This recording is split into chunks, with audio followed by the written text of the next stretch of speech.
Hello students, welcome back to Rupal Ma'am's YouTube channel. Today we are going to talk about chapter number 6, life processes. Okay, so first of all, you need to know the total weightage of this chapter. The total weightage of this chapter is 6 marks. Okay, generally इस chapter में से एक 3 mark question पूछा जाता है. Okay, एक 2 marks question पूछा जाता है और एक 1 मार्क का क्वेश्चन आता है. So I hope you will study with all your heart because ये बहुत ही इंटरेस्टिंग और इम्पॉर्टेंट चैप्टर है. जनरली इस चैप्टर के अंदर हम हमारी बॉडी के अंदर जो लाइफ प्रोसेसेस हो रही है उसके बारे में डिस्कस करेंगे. As the title itself make us understand about the life processes. तो चलिए बात करते हैं लाइफ प्रोसेसेस के बारे में. सबसे पहले okay, I start with some basic things. Okay, सबसे पहले हम अलाइव जो चीज़ है उसको कैसे डिफरेंशिएट करेंगे. Okay, so in this slide we will talk about a criteria to decide whether something is alive or not. मतलब how do we differentiate living and non-living things. okay, अगर मैं आसपास की चीज़ की बात करूँ तो अगर आप देख सकते हैं कि डॉग जो है वो रन कर रहा है, काऊ जो है वो कर्ड मीन्स कि उसका जो फूड है उसके माउथ के अंदर उसको चू कर रही है. कोई पर्सन जो है वो स्ट्रीट के अंदर लाउडली शाउट कर रहा है. तो ईज़िली आपको ये सब चीज़ें देख के समझ आएगा कि all this things are living things, right. Okay, all of them were alive. But आपको कैसे पता चला? ओके, आपने उनको ब्रीथ करते हुए देखा? नो. बट उन्होंने जो एक्टिविटी वो कर रहे थे वहाँ पे कहीं ना कहीं मूवमेंट इन्वॉल्व थी, कहीं ना कहीं जो वॉइस है उनका वो इन्वॉल्व था, उनका बॉडी जो था उसके बहुत सारे पार्ट्स थे वो जहाँ पे वॉक कर रहे थे. तो इन सब चीज़ों को देख के हमें समझ आया कि ये सब चीज़ें अलाइव है. ओके, तो ये तो मैंने एक बहुत ही बेसिक हमारे आसपास के सराउंडिंग से ही बात की, एग्जांपल्स देखे. अभी हम अगर स्लाइड में देखें तो the most important criteria to decide whether something is alive is movement. Okay, कोई भी चीज़ अलाइव है कि नहीं वो जानने के लिए आपको उसकी मूवमेंट जो है उसको नोट डाउन करना बहुत ही ज़रूरी है. Some movements are easily visible like movement of body parts. देखो movements जो है वो भी बहुत सारे टाइप्स की होती है. कैसे वो मैं आपको डिटेल में एक्सप्लेन करती हूँ. See when we are breathing और लंग्स और नॉस्ट्रिल्स और respiratory system everything will take part. Okay, और हमारी बॉडी के अंदर रेस्पिरेटरी ट्रैक्ट जो है, रेस्पिरेटरी सिस्टम जो है उसमें इन्वॉल्व सारे के सारे जो पार्ट्स हैं उनकी कुछ न कुछ मूवमेंट होती है जिसकी वजह से रेस्पिरेशन हो रहा है. बट दूर से अगर आप किसी पर्सन को देखते हो तो आप उसका ब्रीदिंग जो है उसे नोट डाउन नहीं कर सकते. ओके, आपको वो जो मूवमेंट्स है वो आप देख नहीं सकते. ओके, रेस्पिरेटरी सिस्टम में होती है. सेम मैं आपको दूसरा एग्जांपल दूँ, मॉलिक्यूलर्स की मूवमेंट. ओके, हमारे सेल्स, हमारे टिश्यू जो है उसके अंदर बहुत सारे मॉलिक्यूल्स जैसे कि न्यूट्रिएंट्स प्रेजेंट होता है, वाटर प्रेजेंट होता है. तो ये सब जो मॉलिक्यूल्स है उसकी मूवमेंट जो हो रही है सेल के अंदर in all over our body, तो we can not see this movements with our eyes. Okay, but still this movements are happening. Okay, अभी हम ऐसे मूवमेंट्स की बात करें जो हम देख सकते हैं तो generally the movement of our body parts. Okay, हमारे जो बॉडी पार्ट्स है उसकी जो मूवमेंट है उसे आप इजीली देख सकते हैं. और जिस मूवमेंट को आप इजीली विजिबल नहीं कर सकते, sorry this colour is not visible, okay, so I use different one जो ईजिली विजिबल नहीं है विथ आवर नेकेड आई. ऐसे जो मूवमेंट है उसे हम मॉलिक्यूलर मूवमेंट्स कहेंगे. ओके, तो just remember one thing from this topic कि मूवमेंट जो है 2 टाइप की होती है, जो ईजिली हम जिसे ऑब्जर्व कर सकते हैं, नोटिस कर सकते हैं. सेकेंड टाइप की जो मूवमेंट है वो ईजिली विजिबल नहीं होती. ओके, प्लांट्स जो है, वी ऑल नो कि प्लांट्स जो है वो लिविंग है. ओके, प्लांट्स जो है वो अपना प्लेस चेंज नहीं कर सकते. Like us, they can not go from one place to another. तो हम उस वहाँ पे क्लियर मूवमेंट वहाँ पे विजिबल नहीं है. ओके, बट फिर भी उसके अंदर ग्रोथ रिलेटेड मूवमेंट्स जो है वो होती रहती है. You can see in this picture, यहाँ पे ये जो है बहुत ही स्मॉल एक सीडलिंग है.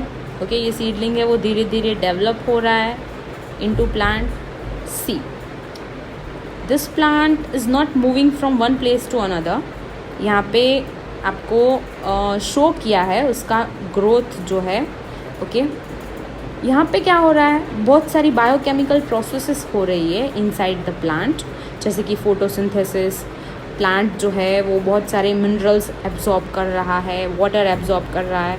वाटर के जो मॉलिक्यूल्स है उसकी मूवमेंट होती है. फोटोसिंथेसिस से जो ग्लूकोज या तो स्टार्च बन रहा है वो पूरे प्लांट में मूव कर रहा है. ग्रोथ हो रहा है सेल्स का.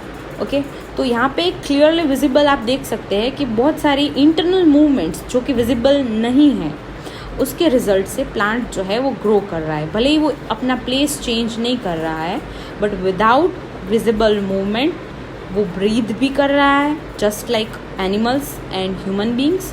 ओके, तो ये जो है नॉन विजिबल मूवमेंट जो है प्लांट की, वो एक बहुत ही इम्पॉर्टेंट कैरेक्टरिस्टिक है to decide whether something is alive or not.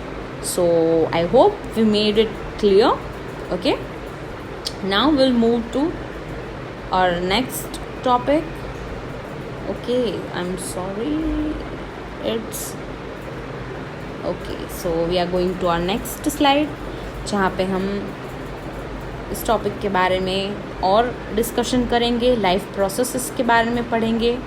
But उसके पहले आपको ये चीज़ जाननी बहुत ज़रूरी है कि हम लाइफ प्रोसेस जिसकी बात कर रहे हैं उसका मीनिंग क्या है. सबसे पहले तो लाइफ प्रोसेस जो है, it is a basic process, okay, which we can see in living organism. Okay, बहुत ही बेसिक प्रोसेस है जो नेसेसरी है टू मेंटेन देयर लाइफ.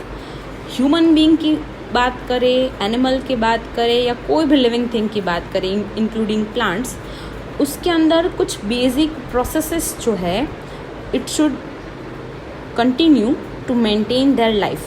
तो ऐसे जो बेसिक प्रोसेसेस है उसमें क्या क्या इंक्लूड होता है. फर्स्ट है न्यूट्रिशन, सेकेंड है respiration, third is growth, fourth is transportation, fifth is excretion, then next is movement and reproduction. So these are some basic process which are necessary to maintain the life of any living organism.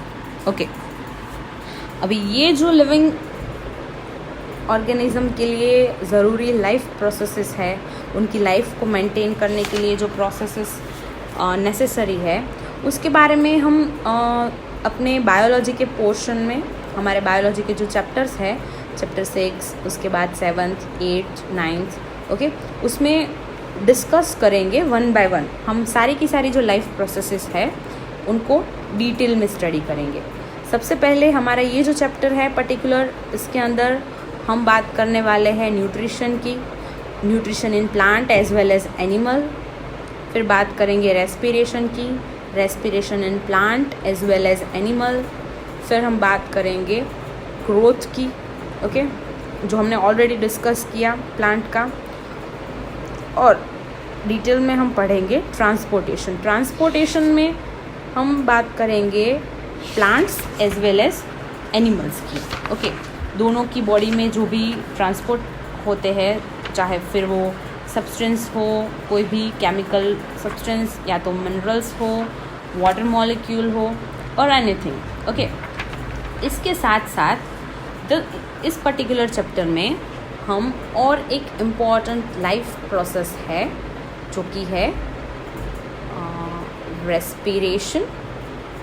Respiration we already covered in the previous topic. Okay, तो excretion. Okay, तो ये जो basic processes है 4, उनको हम इस chapter में बहुत ही डिटेल में पढ़ेंगे।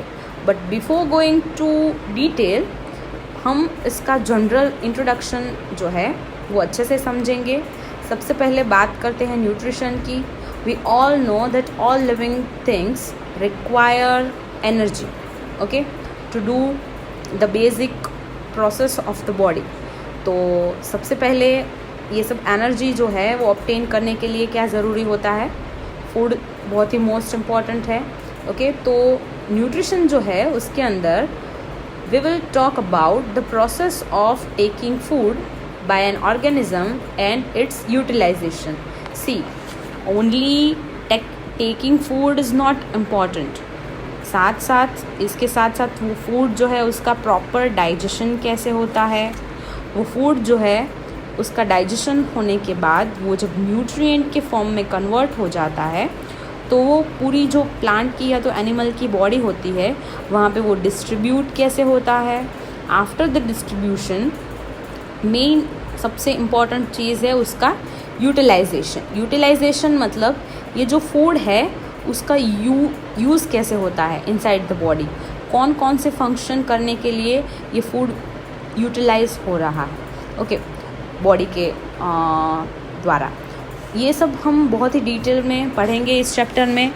सबसे पहले अगर मैं आपको रिमाइंड करवाती हूँ, इफ़ यू रिमेंबर, आपने आपके 8th स्टैंडर्ड में पढ़ा है types of nutrition. Okay, nutrition जो है उसके बेसिक 2 टाइप पढ़ेंगे हम इस चैप्टर में, जो कि autotrophic and heterotrophic.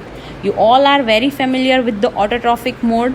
Autotrophic mode जो है न्यूट्रिशन का वो जनरली प्लांट में होता है, जिसमें प्लांट अपना फूड जो है वो खुद प्रिपेयर करते हैं। Second mode of nutrition heterotrophic mode है, जो ह्यूमन बीइंग्स होते हैं, एनिमल्स होते हैं, they can not produce their food by themself, तो they depend on other organism और plant for their food. Okay, that we will discuss.